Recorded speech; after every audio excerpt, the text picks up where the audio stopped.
Assalamualaikum warahmatullahi wabarakatuh. Salam sejahtera bagi kita semua. Perkenalkan, nama saya Andri Bulus Rahayu.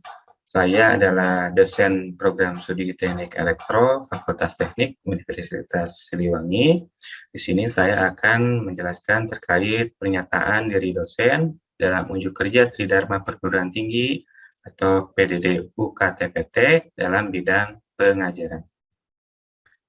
Untuk mata kuliah yang saya ampu, salah satunya adalah Dasar Elektronika, di mana kodenya adalah KJ20201107, dan untuk SKS-nya adalah 2 SKS. Untuk deskripsi mata kuliahnya, pada mata kuliah ini dibahas tentang komponen elektronika pasif dan aktif. Pembahasan komponen elektronika pasif meliputi bahan-bahan pembuatnya, kemudian fungsinya, jenis-jenisnya, cara membaca nilainya, kemudian karakteristiknya pada rangkaian. Komponen pasif yang dimaksud yaitu adalah resistor, kapasitor, dan induktor. Sementara untuk pembahasan komponen aktifnya dimulai dari bahan-bahan pembuatnya, struktur atau sifat fisis, kemudian mekanisme arus, kemudian analisis statis atau analisis prasikap atau biasing, kemudian karakteristik arus dan tegangan, dan analisis dinamis. Komponen aktif yang dimaksud adalah berupa dioda dan transistor. Lalu kemampuan yang diharapkan setelah melaksanakan perkuliahan ini, yang pertama adalah mahasiswa mampu menjelaskan jenis-jenis komponen elektronika. Yang keduanya, mahasiswa mampu menjelaskan bahan-bahan pembuat, kemudian fungsi, nilai, atau spesifikasi dari komponennya, kemudian karakteristik pada rangkaian, baik komponen pasif maupun komponen aktif. Selanjutnya, mahasiswa mampu menganalisis mekanisme arus, analisis statis atau analisis prasikap, biasing, karakteristik arus tegangan, kemudian analisis dinamis atau sinyal pada dioda. Yang terakhir, mahasiswa mampu menganalisis mekanisme arus, karakteristik arus dan tegangan, kemudian analisis dinamis atau sinyal pada transistor. Selanjutnya untuk materi pembelajaran, di sini ada 14 materi mewakili 14 pertemuan, dimulai dari materi komponen elektronika aktif dan pasif sampai pertemuan 14 itu ada transistor MOSFET. Nah, untuk referensinya sendiri, itu yang utama ada dari Rahmat Almi Putra yang diterbitkan di tahun 2018 yang berjudul Elektronika Analog. Kemudian dari Budi Herdiana diterbitkan tahun 2017. Itu ada elektronika, pendekatan praktis dan aplikasi. Untuk tambahannya di sini ada 3 ya yang saya rekomendasikan. Ada mikroelektronik sirkuit, kemudian ada dari Malvino juga, dan terakhir itu ada dari Milman ya. Untuk metode perkuliahannya, di sini saya melakukan perkuliahan secara daring menggunakan Zoom Meeting. Kemudian untuk pengumpulan tugas dan pembagian soft file materi perkuliahan itu dilaksanakan di Google Classroom, dan pelaksanaan kuis menggunakan aplikasi Quizizz atau bisa diakses di quizizz.com. Untuk metode pembelajarannya dilaksanakan dengan cara ceramah, kemudian diskusi, dan tanya jawab. Untuk beberapa pertemuan itu dilaksanakan juga dengan studi kasus pemecahan masalah. Kemudian KPL yang dibebankan kepada mata kuliah dasar elektronika ini yaitu 1. Memiliki kemampuan dalam menginternalisasi maupun eksternalisasi nilai-nilai kejujuran dan etika akademik. Selanjutnya mampu menjelaskan dan menerapkan pengetahuan inti. Selanjutnya mampu menerapkan pemikiran logis, kritis, sistematis, dan inovatif dalam konteks pengembangan atau implementasi ilmu pengetahuan dan teknologi. Selanjutnya mampu menunjukkan kinerja mandiri, bermutu, dan terukur. Kemudian kemampuan menerapkan pengetahuan matematika, ilmu pengetahuan alam dan atau material, teknologi informasi, dan keteknikan untuk mendapatkan pemahaman menyeluruh tentang prinsip-prinsip teknologi. Selanjutnya, kemampuan mendesain komponen, sistem, dan atau proses untuk memenuhi kebutuhan. Kemudian yang terakhir ada kemampuan merencanakan, menyelesaikan, dan mengevaluasi tugas secara sistematis. Sementara untuk CPMK pada mata kuliah ini ada 4, yaitu yang pertama, mahasiswa mampu menjelaskan jenis-jenis komponen elektronika pasif dan aktif. Kemudian mahasiswa mampu menjelaskan bahan-bahan pembuat komponen aktif dan struktur atau sifat fisis.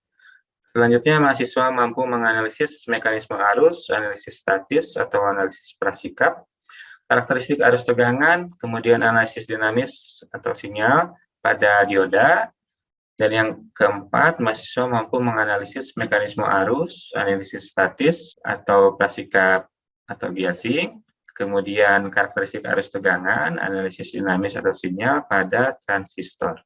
Untuk sub CPMK-nya ada 14 dan ini disebarkan atau dipetakan dalam 14 pertemuan. Dan yang terakhir untuk sistem penilaian, di sini ada 5 komponen penilaian. Yang pertama kehadiran itu bobotnya 10%, tugas 30%, kuis 20%, UTS dan UAS masing-masing 20%. Mungkin sekian saja yang bisa saya sampaikan terkait deskripsi mata kuliah dasar elektronika. Untuk selanjutnya, saya akan menampilkan proses pembelajaran pada pertemuan kedua di mata kuliah dasar elektronika. Sekian, terima kasih. Assalamualaikum warahmatullahi wabarakatuh. Ya, kita mulai saja ya. Sudah 51 orang yang bergabung. Assalamualaikum warahmatullahi wabarakatuh. Waalaikumsalam warahmatullahi wabarakatuh. Ya, pada kesempatan kali ini, pertemuan kedua, kita akan masuk ke pembahasan komponen pasif dulu ya. Kemarin kan kita bagi dua ya, ada komponen aktif dan komponen pasif. Nah, sekarang kita masuk dulu ke satu komponen pasif ya. Saya tampilkan dulu untuk slide-nya ya. Rima Nur Kamilah sudah muncul? Sudah, Pak. Baik, terima kasih. Kita mulai saja. Pertama, kalau kalian teman-teman di sini ya yang kemarin kan saya lakukan survei dulu seberapa mengenal dengan resistor kayak gitu ya. Ternyata banyak yang belum pernah megang, belum pernah nyoba langsung di rangkaian ya. Ya kurang lebih bentuk fisiknya seperti ini ya. Karena kita secara online ya saya memperlihatkannya berupa gambar saja. Nah, secara pengertian ya, jadi si resistor itu adalah komponen elektronika berjenis pasif yang mempunyai sifat menghambat tegangan atau arus listrik. Satuan dari nilai resistor ini adalah ohm atau biasa disingkat dengan omega. Bahan pembuat resistor adalah nikelin, karbon film, metal film. Lalu bagaimana gambar dan simbolnya ya? Ini beberapa jenis resistor. Ada resistor tetap, resistor variabel, ada LDR, kemudian ada termistor. Nah, gambarnya ini yang kolom kedua ya, untuk resistor tetap, yang variabel ini, kemudian LDR, ada termistor. Lalu simbolnya seperti apa? Nah, simbolnya kalau dalam rangkaian biasanya digambarkan seperti ini, atau seperti ini, untuk yang resistor tetap. Untuk yang resistor variabel, jadi ada tanda panahnya ya ke atas. Sementara untuk LDR ada dua tanda panah ke dalam ya, atau ke si komponennya. Dan untuk yang termistor, ini ada tanda min T atau plus T ya. Baik, saya analogikan si resistor ini seperti sebuah pintu bendungan ya. Pintu bendungan. Jadi, si pintu bendungan ini kan fungsinya adalah menutup aliran air. Jika pintu bendungan ditutup besar itu artinya lubangnya semakin kecil ya. Maka air yang mengalir semakin sedikit ya, begitu pula sebaiknya. Jadi ketika pintu bendungan ditutupnya kecil, maka aliran air akan mengalir lebih besar. Nah, ini analoginya sama dengan resistor ya. Kita analogikan si air ini adalah arusnya, arus listriknya, kemudian bendungan ini adalah resistornya gitu ya. Nah, ini salah satu contoh aplikasi ya, aplikasi resistor pada rangkaian sederhana yang melibatkan satu buah sumber dan satu buah lampu. Nah, di sini perbedaannya apa? Kita lihat di sini resistornya.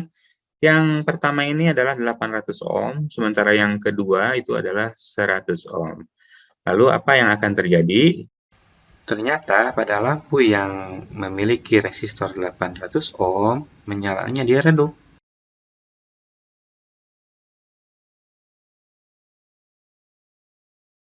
Sementara lampu dengan resistor yang 100 ohm ya, dia akan lebih terang ya. Kenapa? Karena nilai resistansinya itu lebih kecil dibanding rangkaian yang pertama. Nah, kita masuk ke jenis resistor ya sekarang.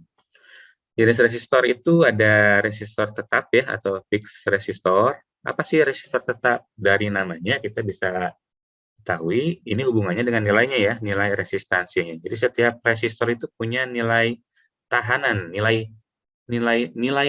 kemampuan dia untuk menghambat arus gitu ya. Nah, si nilai resistansinya untuk resistor tetap itu tidak bisa dirubah. Kalau udah 100 ohm ya sudah 100 ohm gitu ya. Kalau udah 1 ohm ya 1 ohm gitu. Kemudian untuk resistor tidak tetap, nah ini variabel resistor ya, dia resistansinya bisa kita rubah gitu ya. Contohnya misalkan ada satu potensiometer lah, dia di spesifikasinya 0 sampai 100 ohm. Artinya apa? Artinya kita bisa rubah resistansinya mulai dari 0 ohm sampai 100 ohm tergantung kebutuhan kita. Kita butuhnya berapa ohm? Kita setting dulu, ukur dulu resistansinya. Selanjutnya ada resistor non-linear, adalah resistor yang nilai hambatannya tidak linear karena pengaruh faktor lingkungan. Misalnya ada pengaruh suhu dan cahaya. Nah, jadi si nilai resistor ini, resistansinya dia dipengaruhi oleh faktor lingkungan ya. Kalau suhunya panas itu nilainya seperti apa? Nah, itu mempengaruhi ya. Kemudian cahayanya banyak, cahayanya sedikit, itu juga mempengaruhi oleh terhadap nilai dari resistansinya. Nah, kita bahas dulu jenis resistor tetap ya. Jadi ada beberapa jenis untuk resistor tetap, ada wire one resistor, carbon resistor, metal film resistor, ada SMD, kemudian ada zero ohm jumper wire. Jadi kita lihat dulu yang pertama itu wire one resistor. Resistor ini umumnya dibuat dengan kapasitas daya yang besar. Nah, bentuknya kurang lebih seperti ini. Kemudian resistor arang ya. Bahan utamanya apa ya? Sesuai namanya ya, arang dari karbon gitu ya. Nah, ini bahan pembentuknya ya, ada karbon filmnya, kemudian ada keramik, kemudian ada coatingnya. Nah, selanjutnya ada metal film resistor ya. Ini sesuai namanya dari metal film ya, si pembentuknya. Nah, ini salah satu keunggulan ya dari metal film resistor ini, toleransinya cukup rendah, yaitu 1% dan 2%. Toleransi ini apa? Jadi si nilai toleransi ini adalah nilai error-nya ya, nilai error-nya. Artinya semakin kecil nilai error ya semakin bagus resistornya. Jadi kalau kita beli resistor 100 ohm itu kalau kita ukur belum tentu betul-betul tepat 100 ohm gitu ya. Jadi kalau kita ukur dengan ketelitian yang tinggi bisa jadi lebih dari 100 ohm atau kurang dari 100 ohm. Nah, kurang dan lebihnya berapa itu tergantung nilai toleransi. Selanjutnya untuk dayanya ini ada 1/8, 1/4, dan setengah watt. Nah, ini bentuknya ya yang tadi metal film. Jadi pembentuknya ini tadi bedanya ya. Ini bahannya dari metal film. Ada SMD, surface mount device resistor. Ya, ini si resistor ini yang sering kalian jumpai di PCB biasanya ya, PCB motherboard gitu ya. Kemudian yang lain-lain lah pokoknya yang bentuknya kurang lebih seperti ini. Nah, ini ya. Oke, jadi untuk SMD dia punya kode. Nah, ini dari PIA 96 kodenya ini. Cara bacanya seperti apa? Nah, nanti dijelaskan. Kemudian ada zero ohm jumper wire. Ini lebih ke resistor yang berfungsi untuk penghubung antara satu titik dengan titik lainnya. Nah, ini resistansinya ada yang 0 ohm sampai 10 kali 10 pangkat min 3 ohm. Tegangan maksimum 300 volt, arus maksimum 3 ampere. Nah, bentuknya seperti ini. Nah, kita masuk ke jenis resistor tidak tetap ya. Ada beberapa, di sini ada potensiometer, kemudian ada trimmer potensiometer, ada termistor, ada LDR. Potensiometer ya, tipe variabel resistor yang dapat diatur nilai resistansinya secara langsung karena telah dilengkapi dengan tuas kontrol. Jadi ada tuasnya untuk mengatur nilai resistansi yang kita butuhkan. Dan selanjutnya ada termistor ya. Termistor ini yaitu tipe resistor variabel yang nilai resistansinya akan berubah mengikuti suhu di sekitar resistor. Jadi, tergantung suhunya. Jadi, apakah suhunya dingin atau panas, nah itu akan mempengaruhi nilai dari si termistor ini. Ada PTC, ada NTC. Positif temperature coefficient dan negatif temperature coefficient. Nah, ini ya. Jadi sifatnya si NTC dan PTC ini memiliki karakteristik berbeda. Untuk yang NTC ya, atau negatif temperature coefficient, jika suhunya tinggi, maka resistansinya akan menurun nilai resistansinya. Ini sumbu X-nya temperatur ya, sementara sumbu Y-nya adalah resistansi. Nah, sebaliknya yang PTC. Jadi yang PTC itu dia semakin tinggi temperatur, kita lihat di sini, maka si resistansinya akan semakin tinggi juga. Nah, lalu apa yang selanjutnya yaitu LDR, Light Dependent Resistor.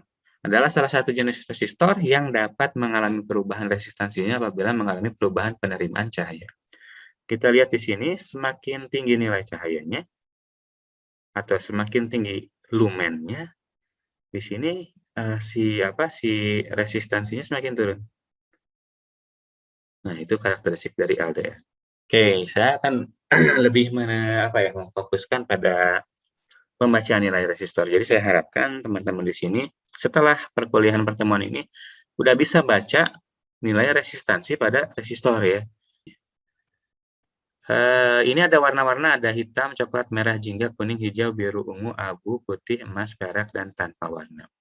Apa artinya? Artinya setiap warna itu dia memiliki nilai. Nah, hitam itu nilainya 0. Coklat 1, merah 2, dan seterusnya sampai putih itu 9. Oke, di sini kan tadi bentuknya seperti ini ya. Ada yang, ini contohnya yang 4 gelang warna ya. 1, 2, 3, 4. Nah, di sini keterangannya adalah gelang pertama dimulai dari ujung resistor yang jarak antara dua gelang pertama dan kedua tidak jauh. Nah, kalian perhatikan di sini, ini ada 4 gelang warna, tapi ada satu gelang yang dia terpisah sendiri. Nah, sudah bisa kita pastikan bahwa dia adalah toleransinya. Gitu ya. Sementara nilai resistornya yang mana? Nilai resistansinya. Yang 3 ini nilai resistansinya. Saya ambil contoh yang ini aja lah. 1, 2, 3, 4, 5 ya, 5 gelang warna. Gelang pertama, kedua, dan ketiga menunjukkan angka. Di sini ada orange, putih. Nah, kita kembali ke tabel. Orange, putih. Orange itu atau jingga itu nilainya 3. Sementara putih itu nilainya 9. Nah, jadi seperti apa? 3, 3, 9 ya. Kemudian gelang keempat adalah hitam. Hitam itu berapa? Hitam itu 0 ya. Hitam itu 0. Kemudian gelang kelima adalah coklat. Karena dia gelang terakhir berarti dia toleransi. Toleransinya adalah 20%. Jika ada gelang ke-6, dia adalah koefisien suhu. Nah, kalau kita sudah punya nilainya, 3, 3, 9, 0. Nah, caranya nanti teman-teman di sini ditulis dulu. Gelang pertama itu 3, gelang kedua itu 3, gelang ketiga itu 9. Kemudian gelang keempat atau warna terakhir sebelum toleransi, ingat ya, warna terakhir sebelum toleransi itu adalah koefisien pengkali. Kalau hitam artinya dikali 10 pangkat 0. Nah, jadi ini adalah pangkatnya ya. Gelang keempat ini adalah 10 pangkat berapa? Gitu. Kalau dia hitam ya 10 pangkat 0. Kalau coklat 10 pangkat 1. Kalau ungu ya 10 pangkat 7 pengkalinya. Kalau 10 pangkat 1 berapa? Coba Lutfi. Ini soalnya ini basicnya ya. Ini basic untuk menghitung nilai resistor. Kalau itu belum ngerti, ya nanti susah. Oke, gimana, Pi? Lutfi Fathan Al-Livi. 10 pangkat 1 berapa? 10 pangkat 1 itu 100, Pak. 10 pangkat 1 100? 100 ya, Pak. Kalau menurut Putra Hamzah berapa? 10, Pak. 10 ya. Jadi 10 pangkat 1 itu 10 ya. Kalau 10 pangkat 2 baru 100. Nah, kalau 10 pangkat 0 itu berapa? 10 pangkat 0. Coba Adityo Pratama. Berapa 10 pangkat 0? 0, Pak. 0. Kalau menurut Majdi Wandika 10 pangkat 0 berapa? Oh, Pak. 0. Menurut Ujang Yana Taryana 10 pangkat 0 berapa nilainya? 0, Pak. 0. Menurut Rima Nur Kamilah 10 pangkat 0 berapa? 1, Pak. 1. Kalau 100 pangkat 0 berapa, Rima? 1. 1 ya. Oke. Yang betul adalah 10 pangkat 0 itu ya 1. Itu ya. Kalau bilangan dipangkatkan dengan 0, itu nilainya 1. Jadi ketika ini gelang keempatnya adalah warna hitam, artinya dikali 10 pangkat 0. Nah, makanya di sini saya tuliskan dikali 1 ya, karena 10 pangkat 0 itu nilainya 1. Gitu. Nah, lalu yang kelimanya adalah coklat. Nah, ini kan sudah saya jelaskan tadi. Yang terakhir ini toleransi, ya, bukan nilai dari resistansinya. Nah, yang coklat ini kita lihat toleransinya di sini adalah plus minus 1%. Gitu ya. Plus minus 1%. Jadi kita tuliskan dulu, plus minus 1%. Nah, kita udah dapat nih nilainya 3, 3, 9, kemudian kali 1, ya karena 10 pangkat 0, plus minus 1%. Lalu kita turunkan, bagaimana cara menuliskannya? Ya kita tuliskan saja. 3 angka utama ini kita langsung turunkan. 339. Kali 1. Ya tetap ya, 339. Kalau nanti pengkalinya 100 ya berarti 33900 nanti ya, tambahin nolnya 2 di sini. Kalau misalkan pengkalinya biru, 10 pangkat 6, ya tambahin di sini nolnya 6. 339, 0, ya 6 kali. Ohm, satuannya ohm, plus minus 1%.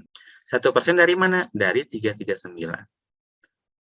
Jadi sebetulnya si nilai resistor ini belum tentu 339 ya. Bisa jadi kurang 1% dari 339 atau lebih 1% dari 339. Lalu bagaimana kita mencari nilai yang sebenarnya ya?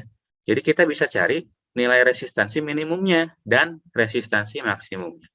Nilai resistansi minimum kita bisa dapat dari 339 nilai ininya, resistansinya, dikurangi dengan 1% dari 339. Yaitu ini 3,39. Ini 1% dari 339. Hasilnya berapa nilai minimumnya? 335,61 ohm. Maksimumnya sama ya. Bedanya yang maksimum berarti ditambah 339. Jadi 342,39 ini nilai maksimum, ini nilai minimum. Ini bukan tanda minus, ini sampai ya, rentang ya. Jadi R min sampai R max. Jadi nilai resistansinya yang mungkin terjadi di resistor ini adalah 335,61 sampai 342,39 ohm. Yang ini silakan yang mau bertanya dulu. Ada? Sudah jelas? Ufa, silakan. Baik, Pak. Terima kasih. Sebelumnya, izin memperkenalkan diri. Nama saya Rizkyla, MPM 2170-02001. Izin bertanya, Pak, untuk cincin toleransinya, misal untuk warna kuning kan kosong. Ya. Tidak ada angkanya. Jadi, gimana, Pak? Ya, jadi untuk nilai toleransi hampir dipastikan ya untuk toleransi ini yang akan muncul nanti adalah hanya warna-warna ini, coklat, merah, kemudian emas, perak, atau tanpa warna gitu. Yang lainnya itu nggak ada buat tuh toleransi gitu. Seperti itu. Begitu ya, Aufa. Selanjutnya, Erik, silahkan. Assalamualaikum, Pak. Waalaikumsalam. Pertanyaannya, Pak, jika cincin warnanya lebih dari 4 itu ada nggak, Pak? Cincin warna lebih dari 4, ya itu tadi ya. Jadi, ini sebetulnya sudah 5 sebetulnya ya, cincin warnanya sudah 5. Nah, tapi ada yang 6 ya, yang tadi.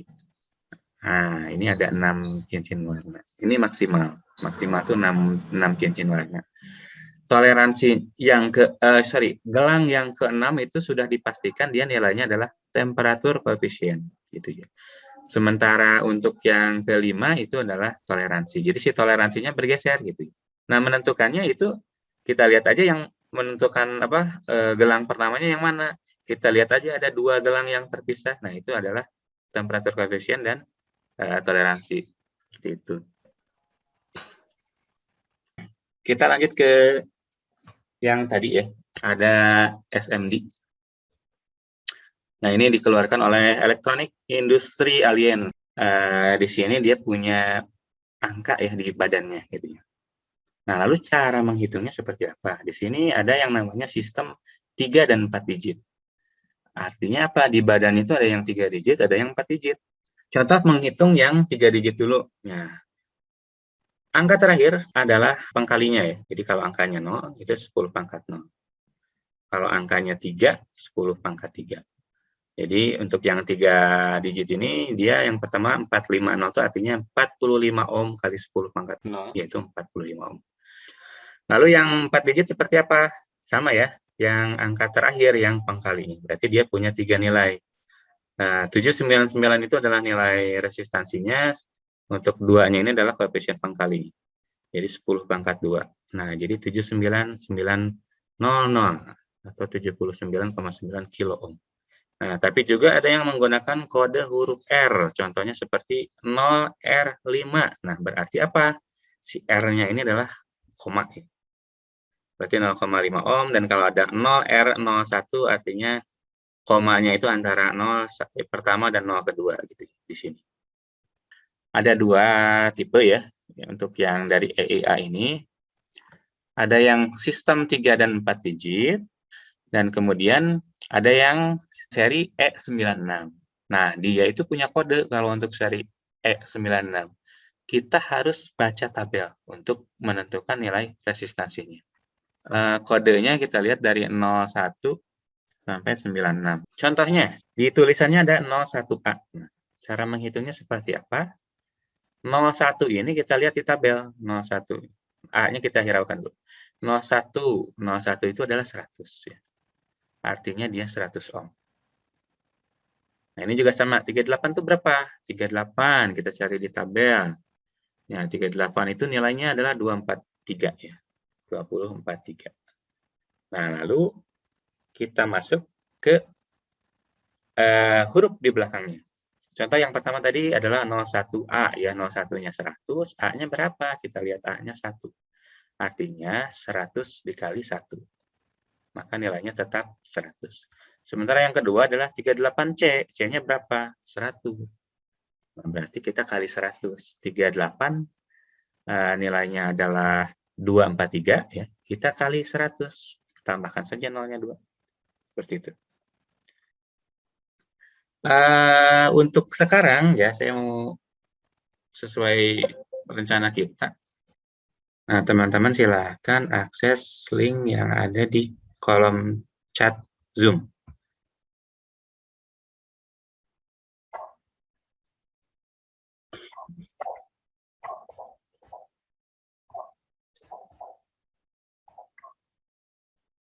Oke, silahkan dimulai saja untuk pengerjaan soalnya.